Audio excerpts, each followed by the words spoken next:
Operation Steadfast Defender roared into life at the start of 2024. Across the European Union, an entire continent joined forces for an unprecedented display of military strength. Not since the end of the Cold War has there been such a large military exercise in Europe. 90,000 soldiers, along with hundreds of tanks, aircraft, ships, as well as cyber and space warfare branches, all conducted war games across Europe. All 31 NATO nations, as well as partner Sweden, joined the war games, putting their troops to the test in a huge and very public display of strength and unity. The exercise started in January with the goal of running through to May, with the war games taking place at key strategic locations, including Finland, Estonia, Poland, and the Baltic states. Unsurprisingly, these locations were chosen just as it is no secret who this display of power is aimed at. Vladimir Putin's invasion of Ukraine in 2022 shook the world, but nowhere were the tremors felt more strongly than in Europe. Since the Second World War, the continent has experienced incredible stability and unity with its members. While not everyone agrees all the time, and various countries have joined and left the EU over the years, war has been the last thing on the minds of most member nations. Not anymore. Some signs suggest that Putin is not planning on stopping in Ukraine. Estonia's Foreign Intelligence Service issued a somber warning in February. Russia is preparing for a full-scale war with the West in the next decade. An attack on one NATO member is treated like an attack on all. Suppose Russia is to step across the border into any of its NATO members like Finland, Estonia, Poland, or Lithuania. They will be met with the combined force of 31 nations, including longtime rival the US. And yet there is one nation in particular who is ramping up in preparation for war ahead of most other NATO members, the United Kingdom. So why is it that the UK in particular is preparing for war? They are hundreds of miles away from the Russian border and highly unlikely to be invaded by Putin. It may have something to do with a statement made by former Russian President Dmitry Medvedev, a close ally of Putin's, making a comment on the 19th of February 2024. Attempts to return Russia to the borders of 1991 will lead to only one thing, toward a global war with Western countries using the entire strategic arsenal of our state in Kyiv, Berlin, London, Washington. What does he mean by the 1991 borders? In 1991, Ukraine, as a newly independent state, inherited the old borders that the Ukrainian SSR had shared with Russia. This was the internationally recognized border up until 2022 and Russia's invasion of Ukraine. In short, Medvedev is saying that if Russia loses the war in Ukraine and is forced to return to respecting this 1991 border, Putin will hold the Western nations that have come to Ukraine's aid personally responsible. And there are three frontrunners for providing the most aid so far in the war: the United States, Germany, and the UK. If Medvedev's statement is true, and Russia's intent in defeat would be to launch their entire strategic arsenal, that would peg the UK as one of the top 4 targets. Included within that strategic arsenal are almost 6,000 nuclear weapons. Would Putin be desperate or bitter enough to launch them? Would the UK stand any chance in a war against Russia? And how likely is all this to happen in the next 10 years? Let's dive into it. To start things off, why are tensions so high between the UK and Russia in particular? The UK's government is often one of the first to speak out against Russia. The UK led the sanctions on Russia following the invasion of Ukraine and was the first to impose new sanctions following the death of Alexei Navalny. To give you a full history of UK-Russian relations, we would need to go all the way back to the 1500s. That's a topic for another video. Instead, we'll start at the end of the Cold War. Decades of tension between the West and the Soviets were thawed with the arrival of Mikhail Gorbachev. In 1994, Queen Elizabeth II visited Russia, marking the first time in history that a British monarch had set foot on Russian soil. But all of this took a turn with the election of Vladimir Putin in 2000. Putin's introduction into the presidency was marked by a tighter hold on the freedom of Russian citizens and an increasingly assertive foreign policy. Putin's government demanded that several high-profile defectors who had found asylum in the UK be extradited back to Russia. Businessman Boris Berezovsky and Chechen separatist leader Akhmed Zakayev were both thorns in Putin's side and represented a threat to his leadership and vision of a controlled and united Russia. The UK refused under the grounds that the two were political asylum seekers with a right to protection. This initial tension was totally overshadowed, however, by the events of 2006. With one of the highest-profile cases of Secret Service conflict in history, an assassination attempt on foreign soil that went so drastically wrong that the spy involved is still a household name in the UK to this day, nearly 20 years later. Alexander Litvinenko. The photograph of Litvinenko in his hospital bed is perhaps the most significant image in British journalism from the 21st century. Hairless and pale, with arms crossed over at his stomach, a turquoise gown draped over his shoulders, and a cold, unreadable expression on his dying face. The mystery and darkness of Litvinenko's life are captured perfectly in that unsettling photograph. Alexander Litvinenko had served as an FSB officer, Russia's secret service that replaced the KGB throughout the 1990s. While there, he was shocked at what he saw. Under the Soviet regime, the KGB had been working to protect the values of communism from external threats. It was seen as a necessary evil to serve the greater good. With the fall of the Soviet Union, Litvinenko saw that communism had been replaced by a mentality more akin to that of a criminal gang. He was the first person to describe Vladimir Putin's government as being like the mafia. Power, personal gain, and security were all top of the agenda. Anything, or rather anyone, that threatened any one of those things for Putin or his inner circle were targets. Soon enough, this applied to Litvinenko himself. He defected from the FSB and came to London. Litvinenko had worked as a detective in the FSB. He was one of the best. Fiercely observant, he always noticed the little details. After a quick encounter, he would have collected a long list of features, traits, and weaknesses of those around him and read the subtext underpinning situations. These skills of observation are likely what saved him from the initial attempt on his life. Sitting outside the Millennium Hotel by Grosvenor Square, Litvinenko met with two FSB agents. They were just around the corner from the U.S. Embassy and the supposed base of operations for the CIA. There was a statue of Ronald Reagan with an inscription from Mikhail Gorbachev at the base. With President Reagan, we traveled the world from confrontation to cooperation. Pretty ironic, then, that the FSB officers were in the process of slipping polonium-210 into Litvinenko's cup of tea at that very moment. Polonium-210 is a highly radioactive and extremely rare isotope. It is undetectable in food or drink, so dangerous that you only need a tiny amount of it to guarantee that your target will die. Developed thousands of miles away, it had made its way around the world to this very spot, leaving radioactive traces at every stop on its way through London.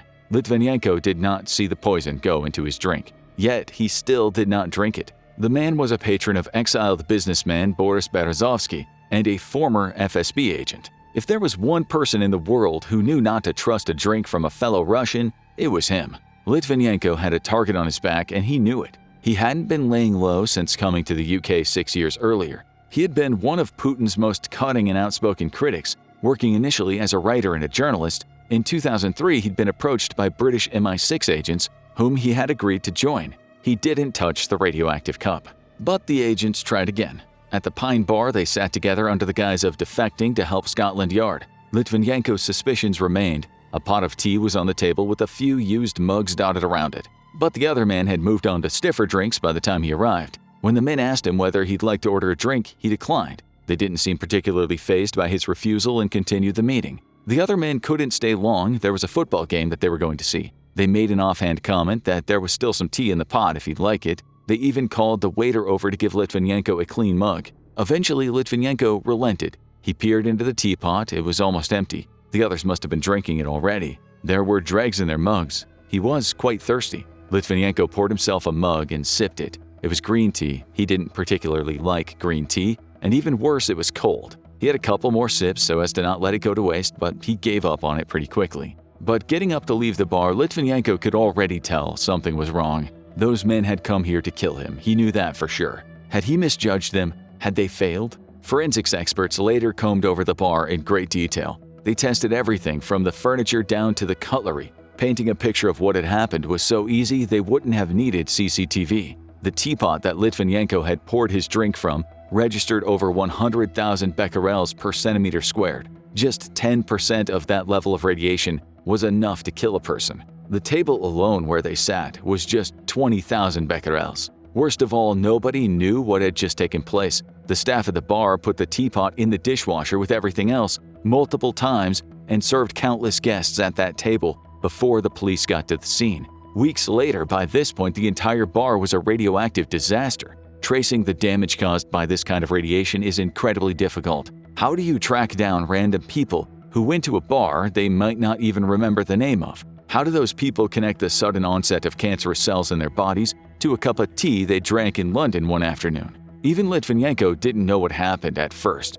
17 days had passed before he was hospitalized. The doctors couldn't make sense of what was happening to him. His body was behaving like a man being subjected to constant chemotherapy. The kind of symptoms he was expressing don't just happen to someone. They can only point to one thing: poisoning. Police investigators arrived on scene and sat with Litvinenko, interviewing him 18 times in total. As he lay in his hospital bed, he knew that his death was already a certainty. In a way, he was a kind of ghost, and so there was nothing else for him to do but solve his own murder. On the 23rd of November 2006, he died. Litvinenko's interview files were released to the public in 2015. The details of the case paint a shocking picture of Russia's actions. The polonium-210 is not just a smoking gun, but a breadcrumb trail. British intelligence agencies were able to trace every movement and decision of the men involved in Litvinenko's assassination, right down to which toilet cubicle they used, which sink they used afterward, and where they poured out the rest of the poison. What was most damning and stirred up anger in the British population and the government was the total lack of regard for the lives of innocent civilians. Deadly levels of radiation were found in public spaces all across London. Polonium-210 traces were found in over 60 sites in the UK. Even more worrying, there were trace amounts found on aircrafts responsible for 221 flights, most between the UK and Moscow. 33,000 passengers were contacted about this. Could it be that this was not the only time Russia had sent agents armed with polonium-210 into the UK? The only reason it was discovered in Litvinenko's case was because the tea had gone cold. This marked a turning point in Anglo-Russian relations. The early 2010s saw an improvement in relations, with Putin visiting the London 2012 Olympics and hosting a visit for British Prime Minister David Cameron. At the time, the hope was Cameron could act as a political go-between for Russia and the US to ease ongoing tensions. But it was not to last. In 2014, Putin ordered the invasion and annexation of Crimea. Cameron didn't hesitate to condemn the actions. In his own words, the Russian election into the annexation of Crimea did not count, as the people had voted under the barrel of a Kalashnikov, stating Russia has sought to annex Crimea. This is a flagrant breach of international law and something we will not recognize. What followed was years of sanctions and repercussions for Russia, championed and pushed by the UK in particular. The UK cut all military ties with the country, stopped trading weapons with them, and imposed economic sanctions. In retaliation, Russia cut off all food exports to the UK. Years of back and forth under different prime ministers, as well as Brexit and COVID, all saw one thing remain constant. The UK's stance was staunchly anti-Putin.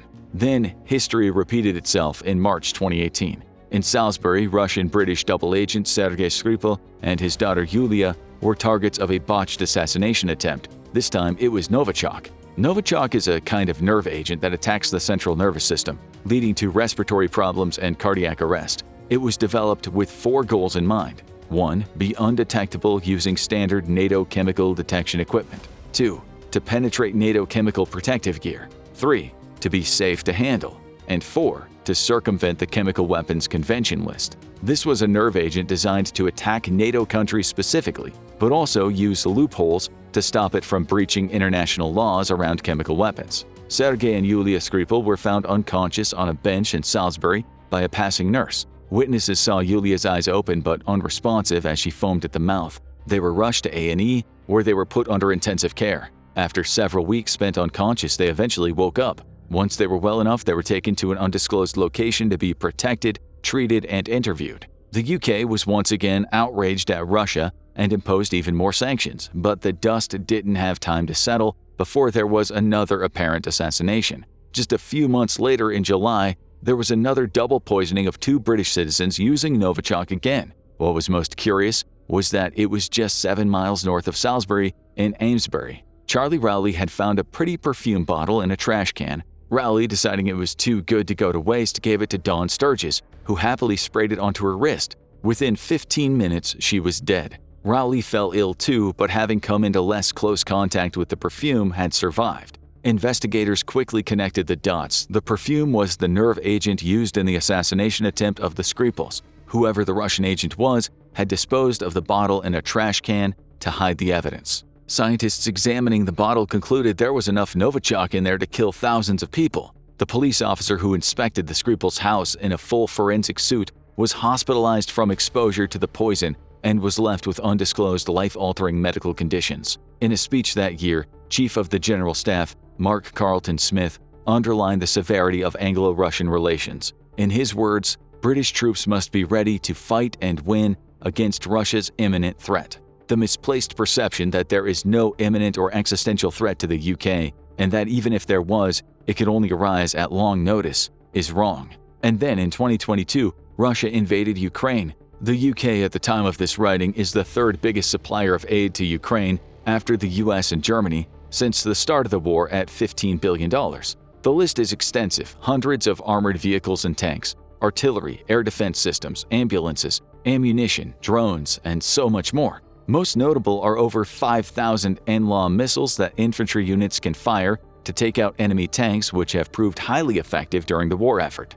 While the Ukrainian military is much smaller than the Russians, they are kitted out with the latest technology, which has given them a real edge. The UK is also swift to impose sanctions. They banned Russian Aeroflot flights from entering their airspace, locked Russia out of the SWIFT banking system, and froze the assets of several wealthy Russians in London who had ties to Putin. London also played host to Russian oligarchs for over a decade as a kind of safe haven. The city had benefited financially from welcoming them. Most notable was the Chelsea Football Club, one of the biggest in the world, which was owned by Roman Abramovich. For 19 years, he had owned Chelsea, seeing them win multiple Premier League titles and transforming them into a world-class team through his financial investment. When Russia invaded Ukraine, the UK government forced him to sell the club. He was deemed to have clear connections to Vladimir Putin. Yachts were seized, and bank accounts were frozen.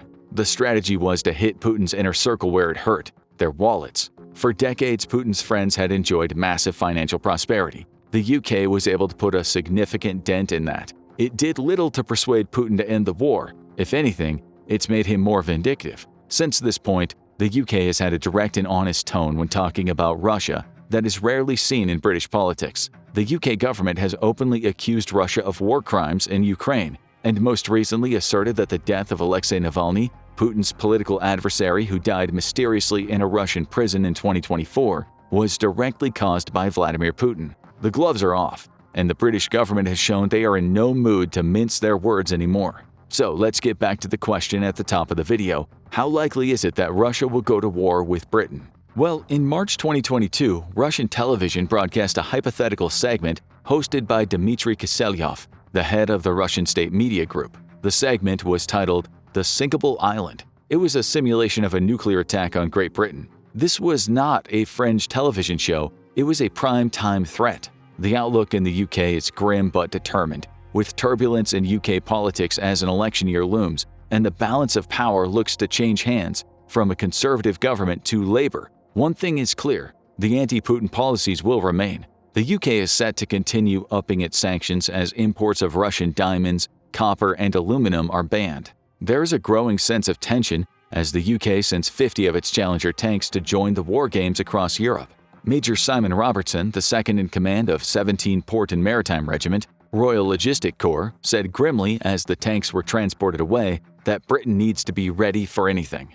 In January, a UK nuclear submarine did a test launch of a Trident II D5 missile. While this one was unarmed, the missile is capable of carrying multiple nuclear warheads that can be deployed from the missile in the air. Or at least that's the theory. The missile was supposed to fly 3,700 miles but quickly went off course and landed in the ocean just off the US coast. Worryingly for the Royal Navy, this marked the second of that type of missile that had failed in a row. If the Cold War had shown anything, it was the importance of having a strong nuclear deterrent, and the public failure of 2 missile tests reflects poorly on the country's readiness for the worst-case scenario. This joins a growing unease in the UK about its readiness for war. The UK economy over the last decade has been flat. The country did not bounce back from COVID as well as many of their European neighbors, suffered a financial hit from leaving the EU, and saw higher than average inflation rates that triggered a cost of living crisis. Investment into the military has taken a back seat in recent years in an attempt to steady the domestic ship.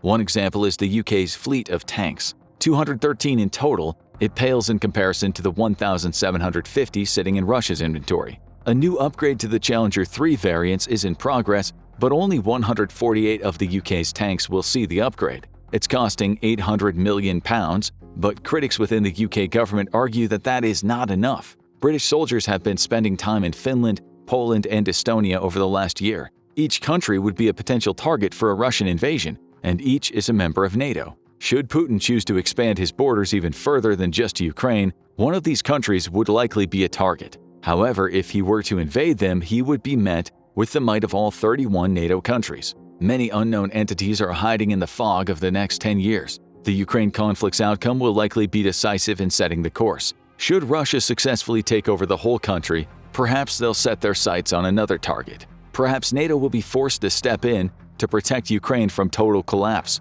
If Russia loses, Medvedev has made it abundantly clear that it could spell all-out war against NATO, with the UK ranking near the top of the list. And yet, the UK is not shying away from these threats. War games, missile tests, cold weather training, reinforcing allies across Europe. The message is clear. If Russia wants war with NATO, the UK intends to be standing there ready on the front lines. Now check out Analyzing Russia's Massive Failures in War Against Ukraine, or watch this video instead.